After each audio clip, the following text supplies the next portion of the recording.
You're watching Amador County's local television network, TSPN. And now back to TSPN News with Tom Slivick.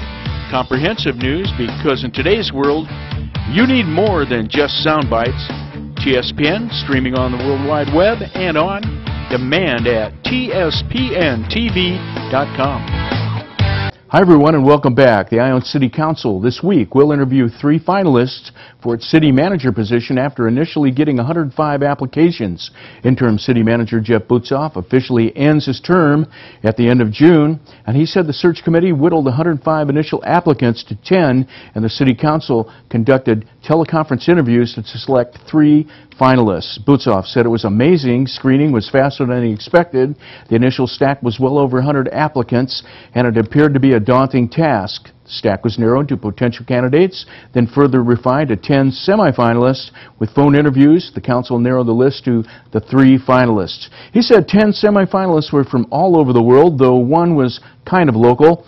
He said all 3 of the finalists, it turns out, are all from California, and one potential finalist was from Oregon, but he notified the city that he was selected as a county administrative officer in Oregon and withdrew. It was just a matter of the applicant getting their offer first. And Butzoff said, I think we've got 3 good candidates. They've passed muster, have been through a pretty rigorous review. The council, city employees, and community members on Tuesday will use a 3-point process to interview the finalists. Butzoff said it's a process he's used successfully throughout his career. The initial interview will be with candidates, all city employees who are available. It's an opportunity for them to get acquainted with each other, know each other, and learn about the applicant's experiences and education. It assures that they do not have to introduce a new city manager to employees that don't know them. Applicants will also meet with a community panel of 5 community members. Then applicants individually will interview with a community panel and a cross-section of the community representatives. From there, the applicant interviews with the city council. All are closed meetings, as was the screening committee. He said it was done with the community participation, but the hiring process still is inherently confidential. The selection committee met 3 times and took a while to screen. Butzoff said the community participation on the search panel and the interview gives the public more ownership of the outcome. Butzoff said they're looking for a candidate that is best for the city. It's a two-way street, and they have to make sure that all the dots connect. He said they could have a pretty close to be having somebody on board by the end of July. Butzoff can't continually continue as the interim city manager beyond June because it would affect his retirement status. June 19th is a regular meeting of the council, but after the interviews, where they go from here really depends on the council.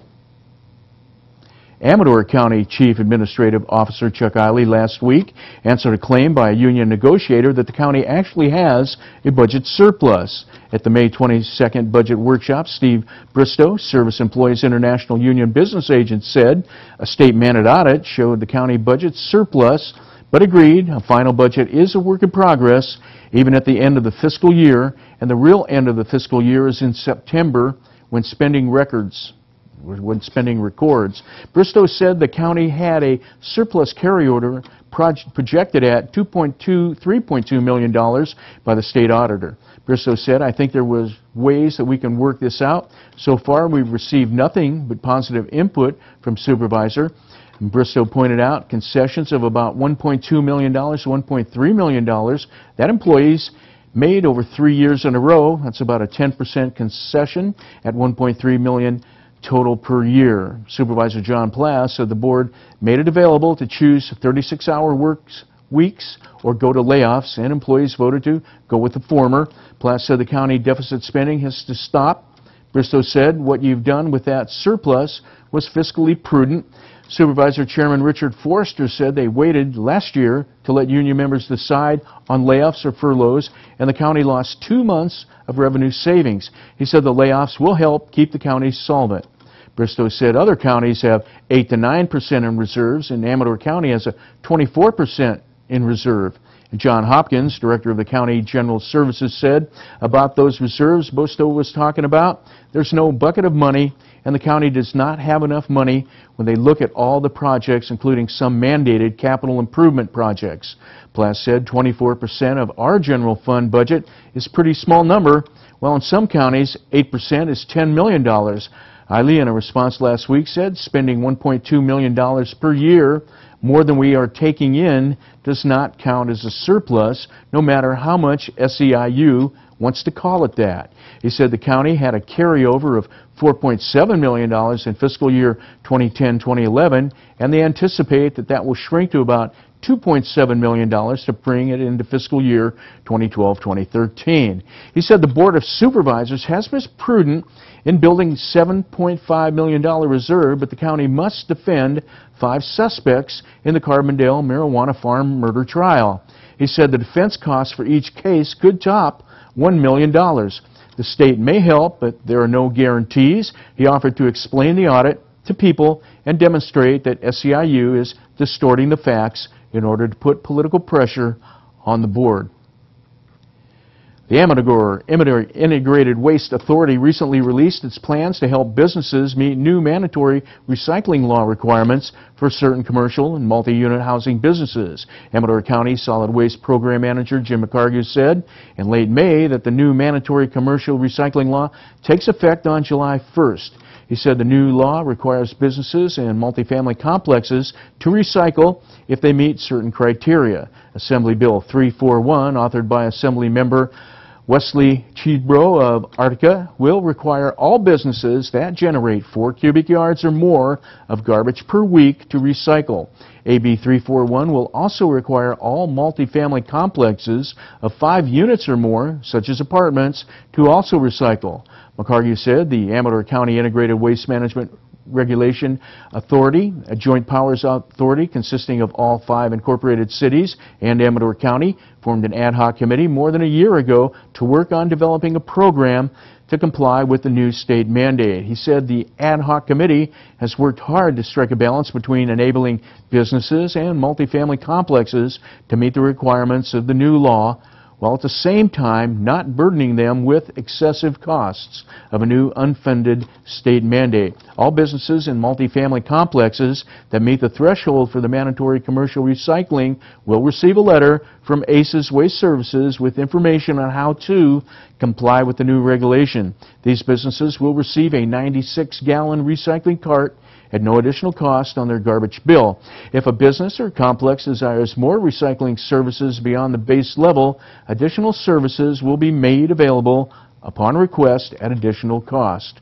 The second component to AB 341 is a statewide recycling goal of 75%. Currently, all cities and counties in California are required to meet the 50% diversion goal established in AB 939,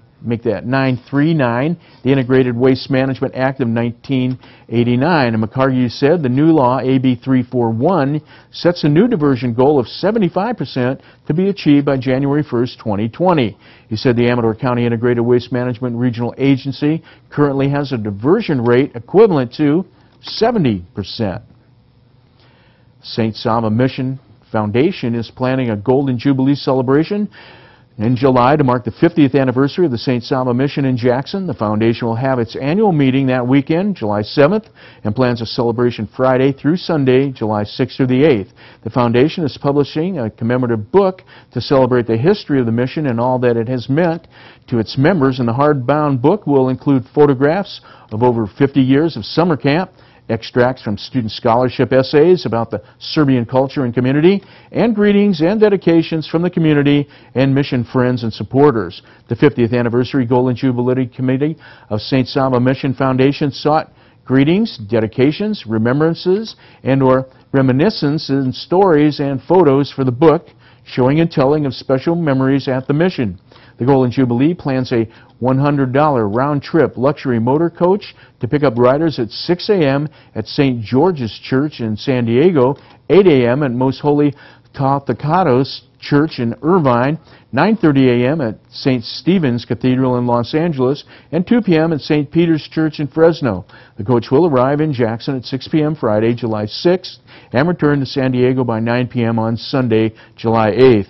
Golden Jubilee also lists logging packages at dormitories at the mission, and the Foundation web archives told about the beginning of the mission, saying in 1962, people of Serbian heritage in the western United States set out to build a shining center of our culture, community, and faith in Jackson, which is the site of the first Serbian Orthodox Church in Northern America. The goal was to build facilities for a children's camp, a senior citizens home, education, and other cultural and community needs. Their vehicle was the independent incorporation of their group as a foundation. The archive said St. Sava Mission Foundation continues to faithfully preserve its stewardship of this great and vital legacy. With the children's camp long built and successful today, our goals remain a senior citizen assisted living home for our people, a Serbian heritage museum, library and cultural center, historical building preservation, student scholarships, sports facilities, and a Serb youth exchange program. These are community and cultural goals that the foundation was originally created to achieve in 1962. The foundation's purpose is to preserve and promote the educational, charitable, and cultural and other institutions of people of Serbian heritage, and to promote, maintain activities commensurate and consistent with the ideals and teachings of our Serbian heritage. Let's take a quick look at our weather. It's a hot day out there today, with a high of 91, a low of 61, winds north-northwest, 3 to 8 miles an hour. And on Tuesday, sunny high with a 91, low of 60, winds east-northeast, 5 to 10 miles an hour. And on Wednesday, a high of 86, cooling off a little with a low of 58. Air quality index report today, moderate 77, moderate Tuesday at 90. And let's take a look at our road reports. Have no road reports. We'll get you those at the end of the news hour. And just like to remind everybody quickly that Pardee Lake Annual Kids Fishing Derby, that's this weekend. And that's always a lot of fun. That's out there at Lake Pardee. The time's from 9 to 12 noon, and that's for kids 5 to 12 years old, and they're welcome to participate. Doesn't cost them anything. It's a lot of fun. You do have to pay to get in, though, and I believe that's $8.50. When I come back, I'll have Supervisor Richard Forrester with me, so stay with us right here on TSPN's News. You're watching Amador County's #1 news and sports leader, TSPN.